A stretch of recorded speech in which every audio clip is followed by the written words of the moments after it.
নমস্কাৰ বন্ধুসকল, কি খবৰ? আশা কৰিছোঁ সকলোৱে ভাল। ৰাতিপুৱা এটা বেয়া খবৰ দিবলৈ ওলাইছোঁ। আজিৰ দিনটো আমাৰ বাবে অতি বিষাদজনক। অসমীয়া সাংস্কৃতিক জগতৰ এটি উজ্জ্বল তৰা আজি আমাৰ মাজৰ পৰা শেষ বিদায় লৈছে। হয় বন্ধুসকল, আপোনালোকে ঠিকেই শুনিছে। সকলোকে কন্দুৱাই যোৱা নিশা শেষ নিশ্বাস ত্যাগ কৰিলে বিশিষ্ট সমাজকৰ্মী আৰু দিহানাম প্ৰতিযোগিতাৰ বিচাৰক ডক্টৰ ডালিমী কোঁৱৰে। দীৰ্ঘদিন ধৰি দুৰাৰোগ্য ৰোগৰ সৈতে যুঁজ দি আছিল আৰু শেষত নিয়তিৰ সৈতে হাৰ মানি শেষ নিশ্বাস ত্যাগ কৰে ডক্টৰ ডালিমী কোঁৱৰে।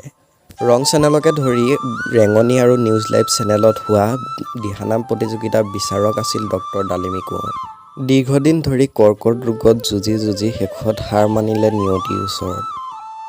তেওঁক হেৰুৱাই এতিয়া সকলো সাংস্কৃতিক শিল্পী মৰ্মাহত হৈছে আৰু শেষত তেওঁ য'তে আছে ভালে থাকক তাৰে কামনা কৰিছোঁ। আৰু আপোনালোকেও কমেণ্ট বক্সত কমেণ্ট এটা কৰি জনাব। বেলেগ এটা ভিডিঅ'ত আকৌ লগ পাম।